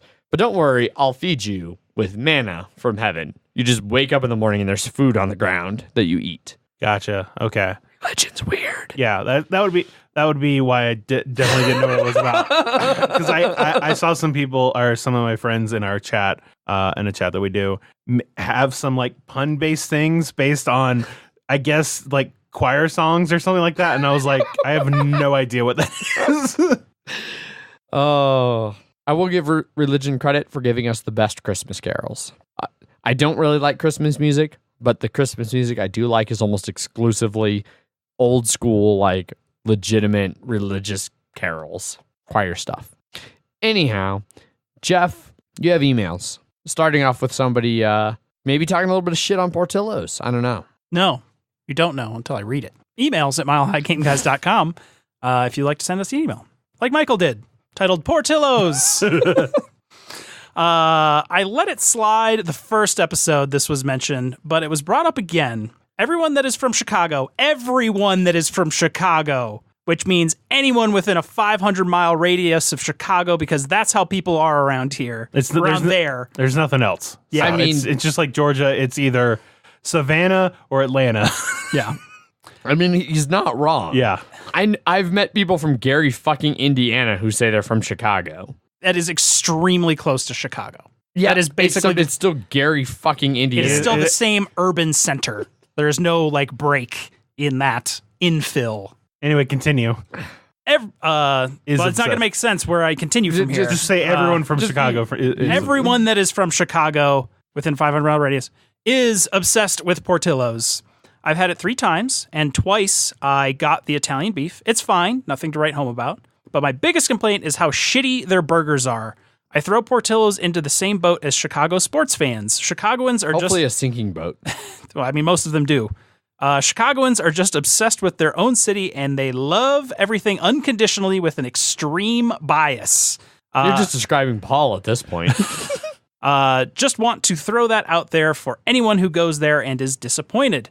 I feel the same way about In-N-Out as well. It's fine, but nothing amazing, as all West Coasters say. P.S. The cake shakes are really fucking good from Portillo's, though. Which I believe, like Paula said too. Yes. So. Hashtag Team Adrian. Seems like Michael falls into that band of like, either it's like everyone says this thing is amazing, but it's not. And then there's the people that say it's amazing. And then there's the vast majority in the middle that are like, yeah, it's good. It's fine. Yeah. He's definitely in that, like, fuck everyone else that says this is amazing. It's just okay. I mean, like, so I to be fair, I haven't had Portillo's. The last time I was in Chicago, the last time I was in Chicago, I didn't realize Portillo's existed. Mm-hmm.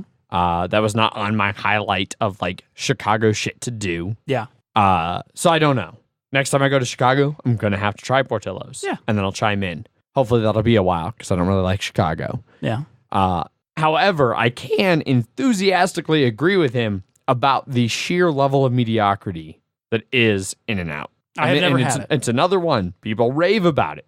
Like, people have been so excited that In-N-Out's coming to Colorado, even though it's going to be in fucking Colorado Springs and not till like 2021. Yeah, like 2 years from now.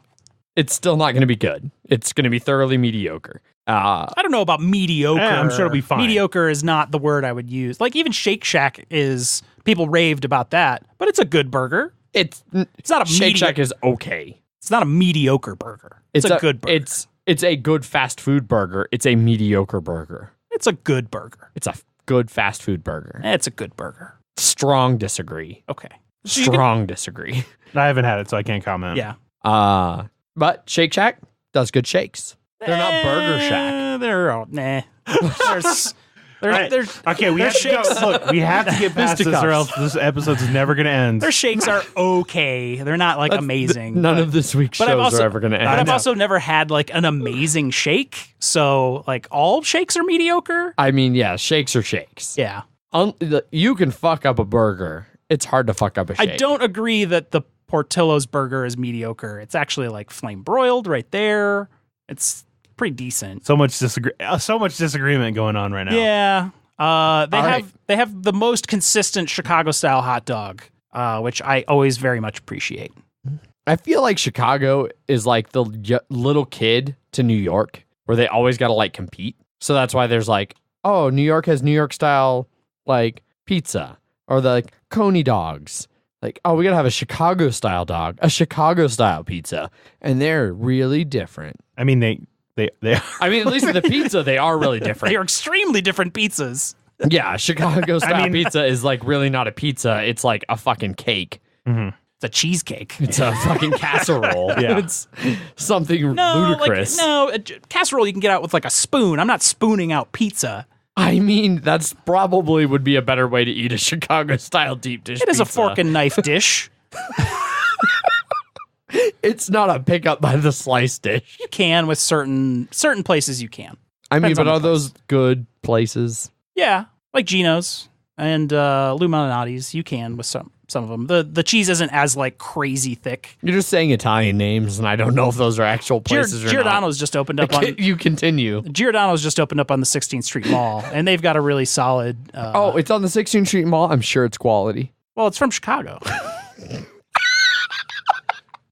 Next email, please. Giordano's is really good though. I highly recommend. Maybe in Chicago. If it's on the 16th Street Mall, I have a hard time believing. Well, that illegal means- pizzas on the 16th Street Mall. Yeah, I guess that one sucks though because it's on 16th Street Mall. Yeah. I mean, is it actually on the 16th Yes. Street Yes. Mall? Yeah. Thought it was like a block up. No. No. Oh. But I mean, it's very Western, but it's still on 16th Street Mall. Yeah. Next one is from Andrew, the hater. My ears are bleeding. Was it from this conversation? No. It was My from ears are bleeding again next week. Yeah, it was from your two conversation last week. Yep. The worst thing is I can just already tell you he's right. Yeah. Teotihuacan is not Teotihuacan. Teotihuacan. No, it's Teotihuacan. Yeah. Yes, that's what I said first. Yes. No, I know. It had been a while since I did the stream because that was like when I did the heavy cardboard stream, that was like a 10-minute discussion at the start of it. Was like, all right, guys, remember, it's Teotihuacan, not Teotihuacan. And then you both. Teotihuacan. Then you consistently and it was said- like 6 months until I covered it again. And yes, I reverted to my Anglican, generic American way of pronouncing things like gracias. and I'm just going to assume that Adrian said it first. And then you just assumed he was correct. Yeah, because he had played the game. He was on the heavy cardboard. Yep. You know, Never stream. I know. take anything that Adrian says out of his mouth as fact. Yeah. Or even a correct opinion. I mean, if it's an opinion. You can have a wrong opinion. It's fine. Yeah. Don't go political. Don't go political. Next email.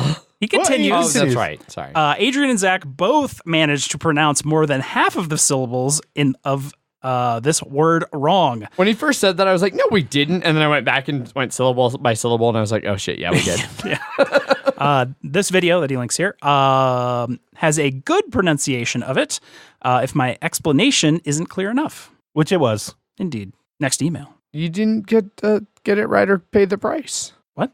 He finished with "Get It Right or Pay the Price," which linked to a GIF from "Salute Your Shorts" Gotcha. of him saying that. I would assume. I would also assume. Giraffe's tongues, blue. Toilet bowl, blue. That is a Salute Your Shorts reference. All I know is that one kid is in Terminator 2 for like a minute. The red Yeah, yeah, it's totally that guy. Yep. This next email comes from John. 2018 year end. Hey guys, I enjoyed the review episode as usual. I mean, it wasn't a review episode. It was more of a end of year A look episode. back. Look back. Yeah. I guess a review of the year episode. Yes, yeah. Yeah. Sure. Yeah. I have a question about Tales of the Northland, specifically about the heavy cardboard playthrough with Adrian. I noticed that when visiting the market, everyone was taking a special character ability without paying food. Did the rules change between the playthrough and the final release? I'm going to go ahead and just say we were probably playing that wrong. No recollection. I don't remember specifically. I don't think the rules have changed. I don't remember not paying food. I think we were supposed to, and we just weren't.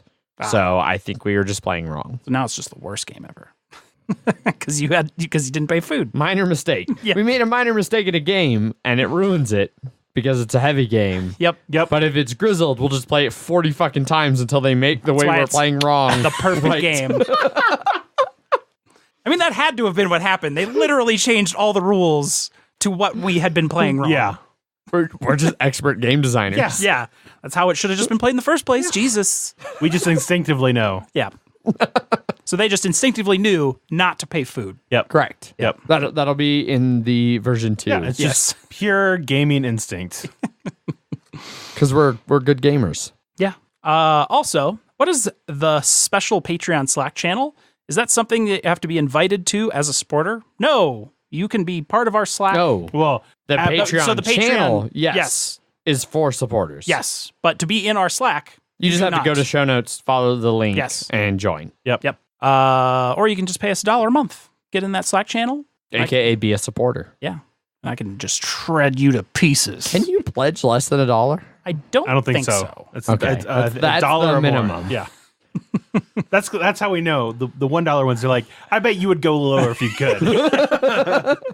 $1's not like where you started. It's You're like, not. You can't go lower than $1, but we will. It's like they tried. Like they were like 10 cents? No. No, 25? No. 50? No. it's not worth. $1? Yeah. Okay, that's good enough. It's not worth the credit card transaction fee. I'm not sure we are either. Yeah. I can only say a few things about 2018. Number 1, Brass Birmingham is amazing. Number 2, don't let a 6-player game of Root be your first game, especially if all the other players have been playing it for a few weeks already. Ooh, no. Yeah. All true. Yeah, you're not going to do well. I mean, a 6-player everybody first time. Also, don't do that. Yeah. There's only 6 factions, or is it 8 with the expansion? No, It's 6 in the base game, isn't it? No, it's because you need the 4. second vagabond, Yeah, right? there's 7 Okay. with the expansion, I think. No. There's 5 in the first one. So Because there's it 7. does have Two two vagabonds in the first one. Yeah. Okay. And then it adds the 2. Or something. Yeah. Sure. A second vagabond gets added along with the 2 other factions. Sure. Just don't do it. Still, Yeah. don't do it. Also, number 2, even though this is the 3rd. I didn't play half the games I wanted to. Now, number 3. A highlight of 2018 was getting to play Terraforming Mars, first mentioned. Nope. With Jeff, Zach, and CJ at Gen Con. Yes, we did. We played full-on everything. Prelude, one of the alternate maps, Venus, full-on on the field of the Colts. Yep. Yeah. Was John the one who brought the individually wrapped coin rolls? That is a different person. Yeah. Okay. Yes. Couldn't remember. He gave me the demo of... I never got those, by the way, so they're not part of the podcast treasury. Yeah, I don't know where those ended up. just give him the give him the Binding of Isaac wraps. The shit. Yeah. Yeah. I don't know what I did with those rolls of pennies. I'm sure you. I think I just left them in the room. What a shitty tip. Yeah. I was gonna say the poor housekeeping person was probably like, "What the fuck?" Give me a roll of pennies. At least it was. There was one that was open. You guys are all pennies. I'm just gonna open it for you. So here's a stack of 50 Yeah. unbundled pennies. You put a roll of $1 pennies, and then you took another one. You open it. You took like 3 pennies out just so you couldn't turn them in as $2. Yeah. As not even $1 because it's 50 cents each. 50 cents each. Yeah. So you give it 97 cents Yeah. to housekeeping. Jeff, you're a terrible person. Yep. I have no idea what happened to those pennies. Oh God. But yeah, that was fun. That was a fun game of Terraforming Mars. Still hoping to make a trip to Denver sometime soon, considering it isn't that far from Kansas City. Bring burnt ends. Yeah, and good luck keeping the sanity across the desolate Kansas plain drive. that is It Kansas. is one of the worst drives in America. And just remember, when you get into Colorado, you're still in Western Kansas for a while. Yeah. You'll cross the line that says, "Welcome to colorful Colorado," and it will still be a dull flat brown for another hour and a half. Gets slightly hillier as things go. but, Once you get past like Burlington, and then It's not great. no, just listen to some Dragon Ball Z yeah, podcasts. There you go. You'll make it. Yep. That's it for emails. Emails at milehighgameguys.com if you would like to send us an email. Indeed. We have a couple of YouTube responses. First up, Paulo starting to hold strong in his corner again. He slacked off, but he's back. It's post-holidays. Yes. This is from episode 124, last week's episode, Too Many Games. He says, "I would love to try KDM. Unfortunately, no one has it in the group, and I wouldn't buy it because it's expensive and it would require mini assembly, and I just don't do that. But man, I want to try it. That's why it's great if you, once we found out that Dan had it, we're just like, fucking yes. Yeah. Then he says, also, I'm a very cool guy. I invite everyone to join the comment section of Paulo's Corner. But remember, it's still my corner. Also on episode 124, M says, just so I can hear Adrian say it again, wee! Did I say that? Don't remember that. Or was reference. it a Jeff reading an email? I don't I mean, know. I'm sure you said we at some point. At some point. Next, Paulo is back on the 2018 look back, where he says, thank you for mentioning me and playing with me as a highlight of 2018, Adrian. / and sarcasm. Great episode, guys. Look back episodes are great. You're right. I am sorry, Paulo. I didn't mention you by name, I don't think. But maybe I did, and that's where I think you'd mentioned Liaricon. I know I talked about Liaria as being like the highlight. I don't remember if I mentioned like every Well, you were single- talking about hanging out with designers and shit like that. I don't know how many names I dropped and didn't drop. I remember there being a very awkwardly long pause where I was trying to remember Tony Boydell's name, where I then like edited it out to where it seemed like I just immediately knew the name. Yep. So who knows? It seems like you dropped one Name too few. few, yes. The most important name. The structure of the YouTube community that is Mile High Game Guys. Yep. Paulo himself. That's it for YouTube. Mm-hmm. Zach, did we have some BGG follow-ups? No, we didn't. Right on. That is it for listener feedback then. So we can move on. If you would like to get a hold of us, there are plenty of ways to do so. You can always send us an email. Emails at milehighgameguys.com. You can find us on Facebook / Mile High Game Guys. You can always send us tweets. I tweet under at MHGameGuys. I am Zach_MHGG. I am Jeff_MHGG. We have a Patreon, patreon.com / Mile High Game Guys, if you would like to support the show. There are show notes on milehighgameguys.com where you can listen to all of the episodes, see all of the show notes, as well as find the link to join the Slack channel where you can just chit chat and hang out with us all you want. If you are a Patreon supporter, you get access to the Patreon only Slack, which is at least 80% awkward pictures we take of each other while we record. And lastly, be sure to jump over to our guild on Board Game Geek. It is guild number 2731, where there are weekly episode posts and things like that. So plenty of different ways to get a hold of us. As always, this Wednesday episode and all of the Wednesday episodes before it, going back almost a whole year and going forward for an indeterminate amount of time, have been sponsored by Gray Fox Games.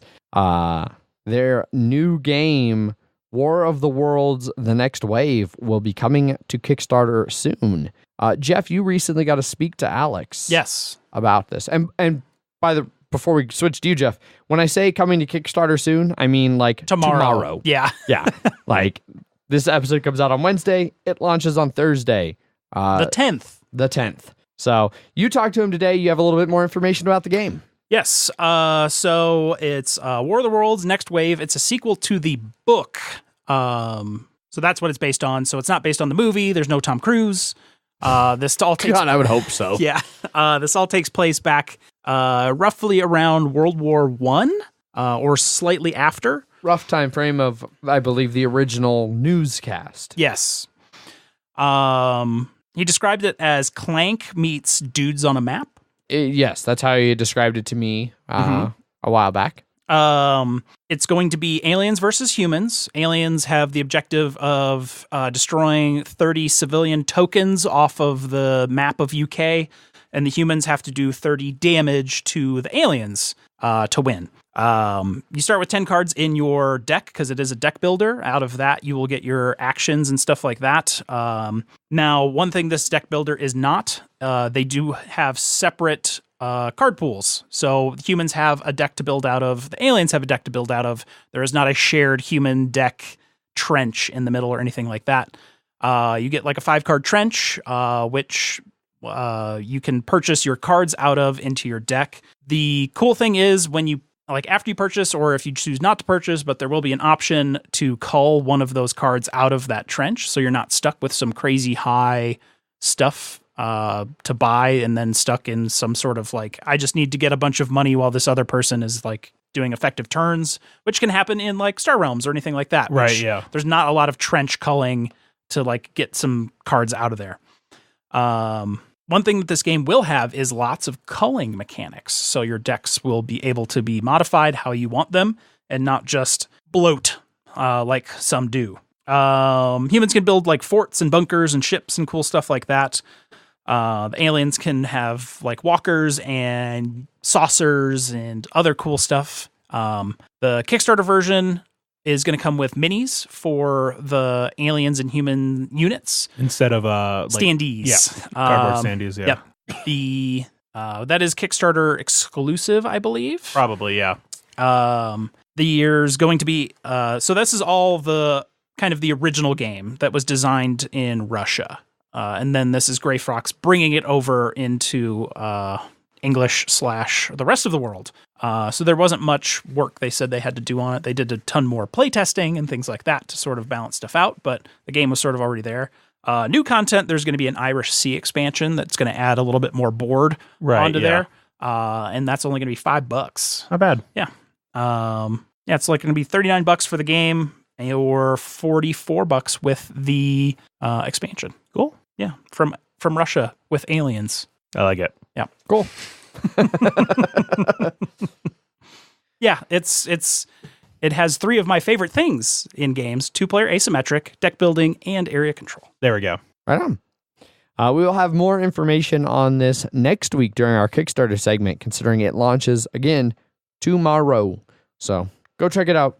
Support the people who support us, which in addition to you is also our sponsors, Gray Fox Games. Jeff, do you have a prepared statement to go along with this segment? Absolutely. Gray Fox Games, quality games cleverly crafted. Thank you, Snake. I'll be your eyes from now on. I never have any idea, like, whether the person you're quoting in these is a good guy, a bad guy, a good guy who turns bad guy, a bad guy who turns good guy. I feel like those are all happen throughout the entire literally series. Every character in that whole Correct. game. Yeah. So, right on. That's Gray Fox. You never know. And- Good, evil? Thanks everybody for tuning in. Hopefully you've enjoyed this episode. Be sure to tune in on Friday for our special episode 125 one-shot, where we will be playing, and now that it's no longer a spoiler for my co-hosts, I'll go ahead and mention we're playing All Out of Bubblegum, a one-shot RPG based entirely around sticks of bubblegum. If you really hate mouth noises, maybe stay away. No, don't say shit like that, Zach.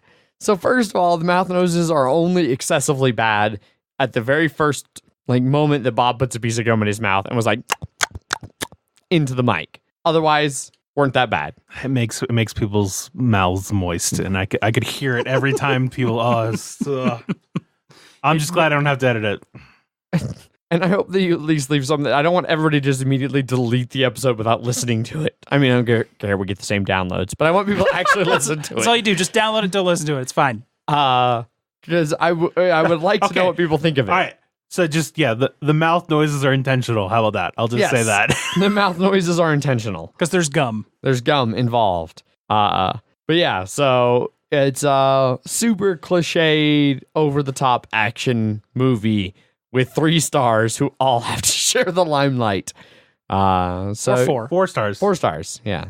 4 different action hero stars. It's like, what was the new series of all the old action stars? The Expendables. The Expendables. One of them may have been in this scenario. Yes. I'm surprised the other 2 of them. Both Arnold and Jason Statham are in that movie. Yeah. Yep. I'm honestly surprised that at least one of the other 2 have not been. Yeah, tune in for that. Another one-shot episode full of kicking ass and chewing bubblegum. That wraps up the episode. Thanks, everybody, for listening. As always, I've been your host, Adrian. I am still Zach. And I'm Pollux Jeff. Bye. Bye. Bye.